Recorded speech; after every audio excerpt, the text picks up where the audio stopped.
सासंग जी बड़े प्यार और सत्कार से कहना जी। धन निरंकार जी। सासंग जी किसी महान विचारक ने बड़े सुंदर शब्दों में लिखे हैं कि जो प्रयास करने वाले इंसान होते हैं गलतियां अक्सर उन्हीं से हुआ करता है। सासंग जी जो प्रयास ही नहीं करते हैं उनसे गलतियां कैसे होगी। प्रयास करने वाले इंसान ना सासंग जी कहीं कहीं उनसे गलती हो जाती है। सासंग जी संत महापुरुष कहते हैं इस बात पर कि गलतियां करना बुरी बात नहीं है, लेकिन कोशिश करनी चाहिए कि उन गलतियों को हम फिर से ना दोहराएं। अगर हम दोहरा रहे हैं तो सत्संग जी वो बुरी बात है। आओ सत्संग जी विचार करें। संत महापुरुष हमें एक अच्छी शिक्षा, एक अच्छी सीख देने के लिए इस धराधाम पर आए, हमें समझाने आए, हमें यह बात बताने आए कि हमारा क्या है यहां आना, आने का क्या मतलब है, उस बात को हमें समझा रहे हैं। इस मनुष्य के देह के बारे में, तन के बारे में बड़े सुंदर भाव से लिखे कि मनुष्य जन्म बड़ा अनमोल है भाई। ये मनुष्य जन्म बड़ा अनमोल है, ये बार बार नहीं मिलता। सत्संग जी वचनों में आते हैं कि मनुष्य जन्म दुर्लभ है, होत ना बारंबार, अज्यो बन फल पाके भोई गिरे, बहुरी न लागे डार। जिस प्रकार सत्संग जी देखे होंगे, फल जब पक जाता है, वृक्ष से वो टूट जाता है, तो फिर वो दोबारा उस वृक्ष में नहीं लग सकता। ठीक उसी प्रकार से यह मनुष्य शरीर है, देह है, ये बार बार नहीं मिलता सत्संग जी। तो यह विचार करने योग्य बात है कि मनुष्य जीवन जो मिला है, इनको उद्देश्य क्या है। हम सत्संग जी उस उद्देश्य को क्या भूलते चले जा रहे हैं।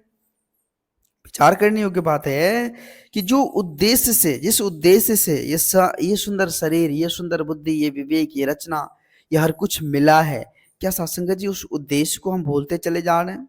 क्या व्यर्थ में हम इस समय को गवा रहे हैं, लोभ लालच अहंकार में हम घिरते चले जा रहे हैं, सत्य से दूर होते चले जा रहे। कैसा ऐसा तो नहीं है। आओ सत्संग जी, संत महापुरुष कहते हैं कि समय अमोलक, इस समय को हम सजा ले। आज क्या है सत्संग जी, वैसे अगर सांसारिक तौर पर बात किया जाए तो इस रमे राम को भुला के इस जन्म को हम सत्संग जी यूं ही वृथा गवा रहे, भूल गए हम सत्संग जी। इस मैं मेरी के चक्कर में हम बौड़ा गए। इस रंग बिरंगी दुनिया को देखकर सत्संग जी कुछ समझ ही नहीं आ रहा है। सत्संग जी संत महापुरुष कहते हैं ये दुनिया कुछ और नहीं है, कुछ भी नहीं है, ये चलती फिरती छाया है भाई। ये टिकने वाला नहीं। ये संसार की जो भी वस्तुएं दिख रहा है, एक ना एक दिन ये मिट्टी में मिल जाएगा। कहते हैं कि जीवन भी, यहां तक कि शरीर भी सत्संग जी ये साथ छोड़ देगी। पवित्र संपूर्ण हरदेव वाणी बाबा जी ने बड़ी सुंदर भाव से कहे हैं कि जीवन एक हवा का झोंका, एक पानी का रेला है। जिस प्रकार एक हवा का झोंका सत्संग जी आते हैं और फिर चले जाते हैं, उसी प्रकार से जिस प्रकार एक पानी का रेला आया और फिर चला गया, तो उसी प्रकार से सब कुछ साधु यहीं रहेगा। जाता हंस अकेला, जाता हंस अकेला, कुछ भी साथ जाने नहीं। झूठी माया, नश्वर काया, 4 दिनों का मेला है। सब कुछ सत्संग जी यहीं धरे का धरे रह जाएगा। जितना इकट्ठा कर लीजिए, साथ जाने वाला नहीं है। कहते कुछ ना तेरा कुछ ना मेरा, सारा जगत झमेला है। आओ सत्संग जी समय का हम कद्र करें। कहते हैं कि समय जो निकल गया हाथ से तो फिर आने वाली नहीं है। सत्संग जी ये समय रहते जागना होगा। सत्संग जो समय रहते जाग गया, वही जन इसका लाभ उठा पाएगा। सत्संग जी आज समय के रबर सदगुरु माता जी की असीम कृपा है, रहमत है, आशीर्वाद है, जो सत्संग जी हम सबों को चेतन जागृति देकर सत्संग जी सेवा सत्संग की महत्ता को समझा रहा है। और सत्संग जी विचार करिए, सत्संग की महत्ता अपरंपार है। कहते हैं सत्संग जी सत्संग की महिमा अपरंपार है। जब सच्चे सदगुरु का दिव्य दर्शन, सच्चे सदगुरु से नाता जुड़ जाता है ना, तो अनेक फल मिलते हैं सत्संग जी, अनेकों अनेक फल मिलते हैं। आओ सासंग जी सच्चे सदगुरु का हम संग करें। हम सारे भ्रम भ्रांति को छोड़कर इस पार ब्रह्म परमेश्वर से नाता जोड़ ले। कहते हैं तजो भ्रम भजो पार ब्रह्म। सासंग जी सारे भ्रम भुले को तज के इस परम पिता परमात्मा से हम नाता जोड़ ले। गुरु के वचन, आशीष वचन जो भी आए उसको अपने जीवन का हम आधार बना लें, क्योंकि गुरमत को अपनाने वाले इंसान कभी गिरते नहीं है। सासंग जी वो बेगमपुर का वासी बन जाते हैं। कहते हैं ना, बेगमपुर का जो वासी है उसको साधो गम कैसा।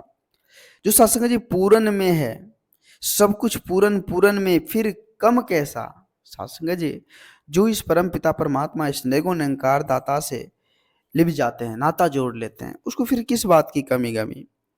दुनियावी परेशानी उलझने तो ये तो दुनिया संसार की है, ये तो आना जाना इसका लगा रहता है। सासंग जी ये मौसम जिस प्रकार परिवर्तनशील है, उसी प्रकार से ये भी एक परिवर्तनशील है, ये आना जाना लगा रहता है। लेकिन इनसे ऊपर है भक्ति। तो भक्ति सासंग जी हर किसी इंसान के बस का भी नहीं है। भक्ति करे कोई शूरमा। वाकई में सासंग जी भक्ति करने वाले इंसान के जीवन में बहुत बड़ा संघर्ष तब त्याग हुआ करता है। बहुत सारे कष्ट झेलना पड़ता है, दुख तकलीफ सहना पड़ता है। और जो सासंग जी सारे दुख को सह के, तकलीफ दुनियादारी को सह के इस परम पिता परमात्मा का सदा शुक्रगुजार करते रहता है, सासंग जी वो फिर विशालता को अपनाकर इस विशाल में ही सासंग जी लीन हो जाते हैं। इस विशालता को अपनाकर विशाल में ही प्रवेश कर जाते हैं। सत्संग जी आओ, आज समय के रहबर सदगुरु माता जी की असीम कृपा से ये दिव्य दात सत्संग जी हम सबों को मिला है। ये सुंदर परिवार जहाँ प्रेम एकत्व में मिलवर्तन के साथ जीने का तरीका सलीका हर कुछ मिला है, तो इसको हम सजा कर रखें। संत जनों का सेवा सत्कार करते हुए, संत महात्माओं का आदर सम्मान करते हुए सेवा सत्संग से हम जुड़े रहें।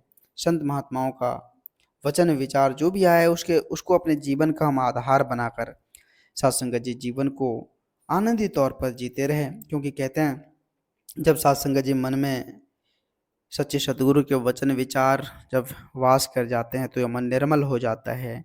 इस मन में आनंद की बहार आ जाती है, खुशी आ जाती है। सत्संग जी जो संत होते हैं वो सही मार्ग का ही सदा सत्संग जी वो अपनाने का ही प्रयास करते हैं और एक दूसरे को भी सदा प्रेम एकत्व मिलवर्तन के साथ जोड़ने का ही प्रयास करते हैं। तो दास अधिक शब्दों का सहारा नहीं लेगा, दास माफ़ी चाहेगा। दास को माफ़ करना, अपने श्री चरणों से जोड़ कर रखना। दास भूल चूक के लिए आप जैसे भी संत महात्माओं के श्री चरणों में क्षमा चाहेगा। सत्संग जी प्यार से कहना जी धन्य निरंकार जी।